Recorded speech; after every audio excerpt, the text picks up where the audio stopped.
Sorry for my voice. It's a little raspy. After the wedding I shot last night, I went to a St. Patty's Day party, and of course a lot of drinking and a lot of yelling, and my voice is almost gone. So let's see if I can get through this review.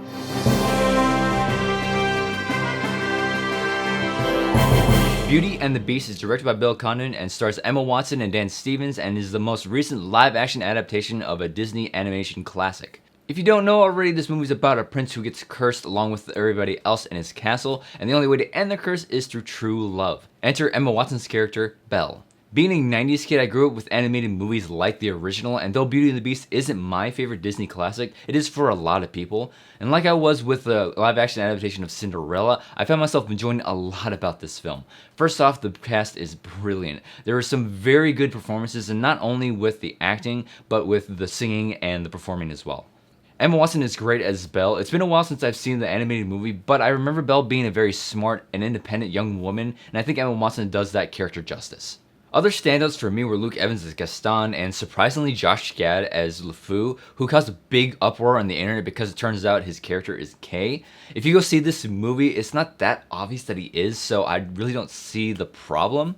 But my favorite character was Ewan McGregor as Lumiere.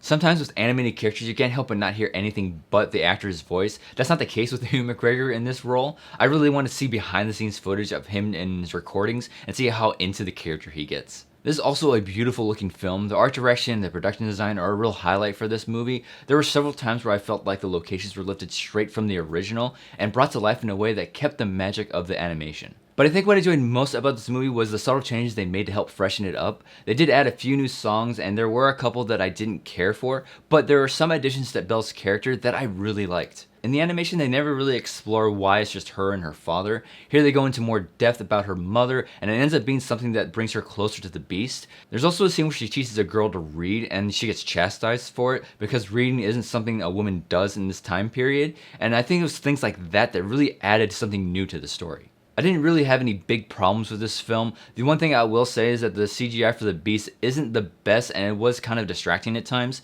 I think the biggest thing that this movie has to overcome is the original animation. If you veer too far from it, you'll upset the people that love the original, and if you do the exact same thing, people will complain that you didn't try anything different.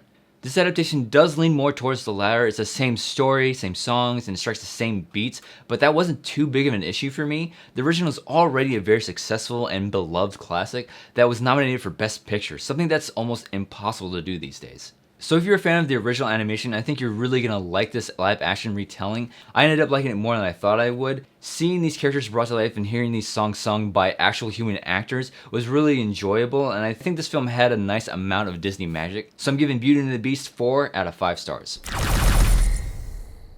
As usual, this video is brought to you by MoviePass. MoviePass is a premier theatrical subscription service that allows members to see a movie every 24 hours for a flat monthly fee. It accepted over 93% of theaters nationwide. MoviePass offers several different types of plans ranging from annual contract to month, so sign up today by following the link in the description. So, Beauty and the Beast, have you seen it and what do you think about it? Also, what Disney classic do you want to see made into live action next? Let me know in the comments below. Don't forget to like and share this video and consider following me on social media.